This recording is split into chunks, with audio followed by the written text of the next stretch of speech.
Já que a gente está falando de religião, vamos continuar falando de religião. E alguém mandou a pergunta dizendo assim, ó, Rodrigo, Bolsonaro não te decepcionou ainda? Mas claro que decepcionou. Mas é preciso. É preciso. Eu gostei que você falou que já que está falando de religião.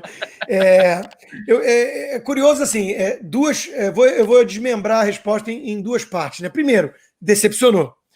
E mesmo eu respondendo de forma muito objetiva que decepcionou, porque existe uma tentativa de criar uma narrativa, né, de que eu sou bolsonarista, gado, e isso é intriga da oposição, isso é uma forma de você tentar desqualificar os meus argumentos em relação... Quando eu anunciei que você veio, o que eu ouvi muito é que você é o passapano oficial do governo. Mas isso é uma baboseira, né? Eu posso criticar o governo, o Bolsonaro, um monte de coisa, mais e talvez com mais embasamento do que muitos deles. O problema é que existe um antibolsonarismo histérico que tomou conta de uma parte da direita liberal, né? E hoje em dia, se você não encara o Bolsonaro e o governo como a pior coisa que aconteceu no Brasil, você é passapano, você é vendido e tudo mais. Então, eu tomei uma defensiva por ver o grau de oportunismo e de falta de senso de prioridade e proporção dessa turma, que está dando munição para a extrema esquerda e por aí vai. Então, eu acho que foi uma questão de percepção. Né? Mas, então, mesmo assim, eu já digo de antemão que o Bolsonaro me decepcionou. Mas por que eu falei que ia dividir em duas a resposta? Porque para ele me decepcionar, é porque ele pisou na bola. Pisou na bola mesmo. Né? Por que eu estou dizendo isso? Porque eu nunca esperei essa coisa messiânica que eu vi em alguns. Então, eu tenho textos antes de começar o governo dele, falando: Bolsonaro vai decepcionar a ala mais ideológica militante. E isso é bom. Ainda botava assim, isso é bom. Por quê? Não é que seja bom se desgarrar um pouco das bases mais conservadoras. É porque, muito mais ligado à forma do que conteúdo, o que essa turma esperava do presidente era uma coisa muito jacobina. Tanto que eu falava que eram jacobinos de direita. Eles achavam que o presidente, por estar eleito, poderia atropelar Congresso e tudo mais e aprovar tudo. Eu falo, olha, gente, você tem um Congresso eleito, não se governa com bancadas temáticas e pressão na rua. Você não faz isso 4 anos. Então, era inevitável que ele tivesse que articular mais com esse centrão, porque esse centrão está no poder e está eleito. É o Congresso que temos, a prisão de uma reforma política, são os caciques, tem o fundo eleitoral, não tem voto distrital, tudo isso é um problema. Mas eles estão no poder. Então não há alternativa. Então eu nunca alimentei a esperança ou a utopia de que ele, por ter sido eleito, ia conseguir botar a agenda dele goela abaixo de todo mundo.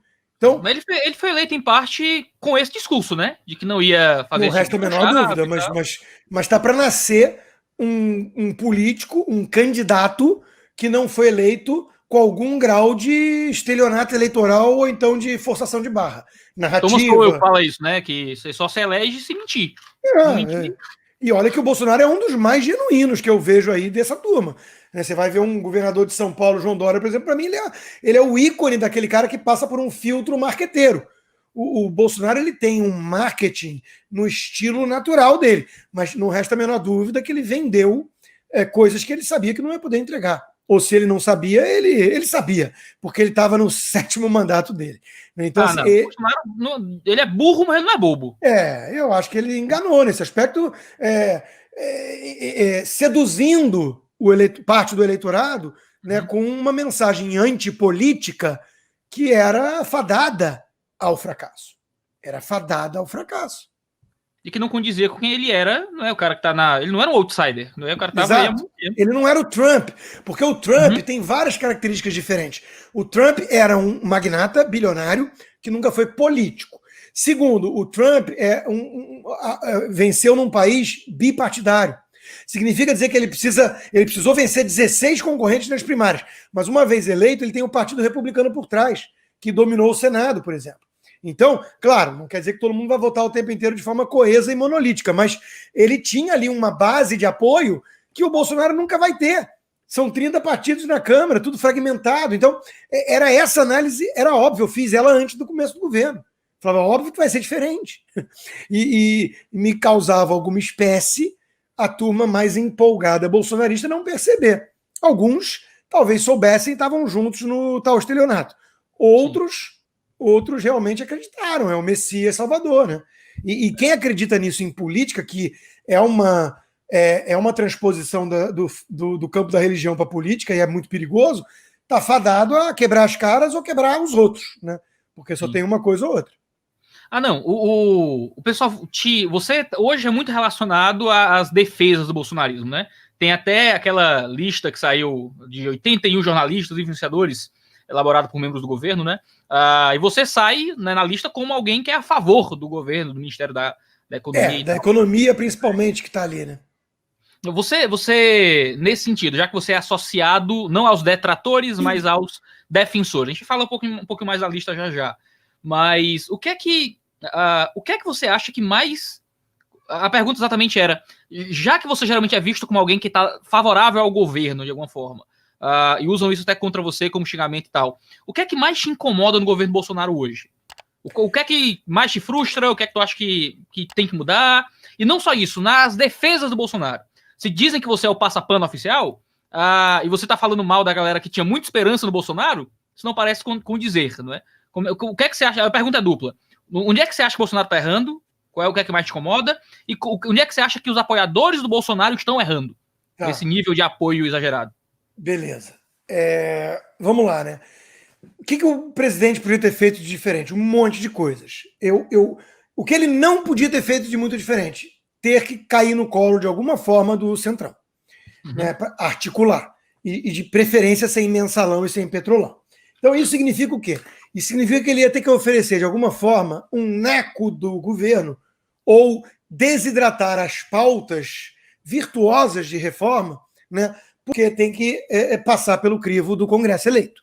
Então não é o Paulo Guedes, um primeiro-ministro, um déspota esclarecido que vai impor uma reforma. Ele tem uma equipe maravilhosa, montou, assim como vários outros ministros, mas tem um Congresso. Então, eu esperava que ele fosse ter que ceder alguns anéis para manter os dedos, ou seja, a essência do projeto.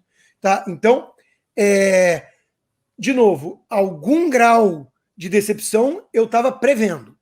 Problemas, né? Eu acho que ele caiu no colo do Centrão de alguma maneira que tem a ver, né, com problemas que surgiram envolvendo a sua família. Então, isso foi um fator que deve ter levado ele ali, porque sempre quiseram derrubá-lo. Sempre quiseram. Agora estão voltando a falar, a PGE, né, de eleitoral lá, estão voltando a falar de investigar os financiadores da campanha dele, uma das campanhas mais baratas que o Brasil já teve. Né? Por quê? Porque desde o começo a gente sabia que ele batendo de frente com um certo sistema iam preparar um terreno para puxar o tapete, reverter no tapetão. Né? Então isso aí significa o quê? Impeachment. Então já tem vários pedidos, tudo infundado, né? Tem a questão da chapa eleitoral, tem a questão... Então eles iam tentar.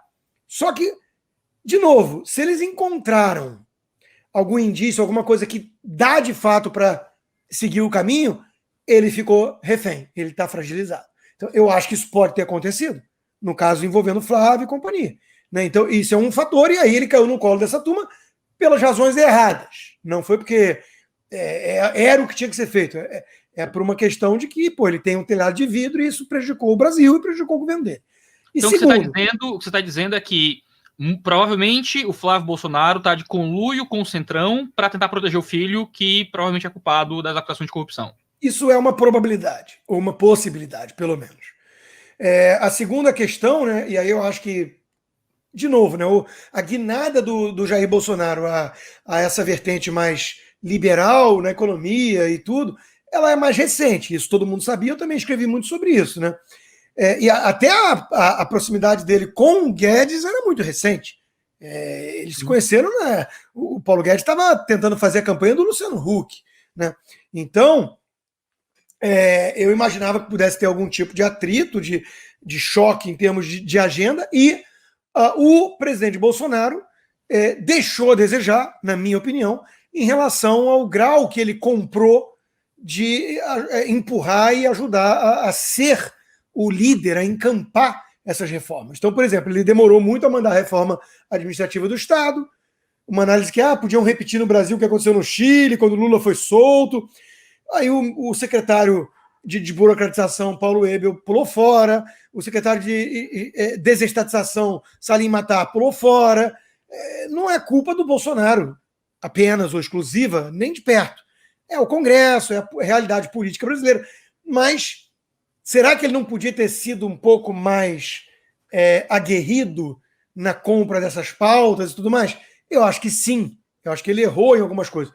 E aí teve a questão do PGR, acho que escolheu um nome inadequado, e teve a questão agora mais grave do Supremo Tribunal Federal. Porque nós estamos falando de quase 30 anos de ter que aguentar lá um cara que, de fato, não dá para engolir em relação a essa escolha, é um grande jogo de 4D do presidente. Ou então, então isso era necessário para agradar esse centrão, espera que todas as reformas vão andar. De novo, acho que as pessoas estão sendo ingênuas ou muito esperançosas. Então vão se decepcionar. Né? Não é bem isso. Então, de novo, cara, que eu sempre tratei como um cético a política como a arte do possível. Então, de novo, existem esses pontos de decepção, mas eu não esperava o Paulo Guedes com carta branca e o presidente Bolsonaro. Não era isso que eu esperava. Então, assim, tem que combinar com os russos. O Congresso, o que me incomoda, e porque aí vamos já para a segunda questão, né? O que me incomoda e por que muita gente acha que eu sou bolsonarista? É porque eu olho tudo isso. E aí eu estou fazendo essa análise com você. Aí eu vou olhar para os meus pares na mídia e a análise deles é: Bolsonaro não quer, Bolsonaro é o culpado de tudo. Caramba, cara, tem um Congresso, tem um Rodrigo Maia cheio de poder, embarreirando pauta, tem um monte de questão ali, né, que não é culpa do presidente. E aí tem outros aspectos, né? O ministro Tarcísio, o ministro não sei o quê, o ministro são bons, apesar do presidente. Mas o Ricardo Salles, que eu não gosto, não sei o quê, a ala ideológica, o Weintraub, é culpa do presidente. O cara é chefe de todo mundo, ele montou a equipe. Eu não desgosto desses que a turma da mídia detesta, pelo contrário, da ala ideológica eu não desgosto.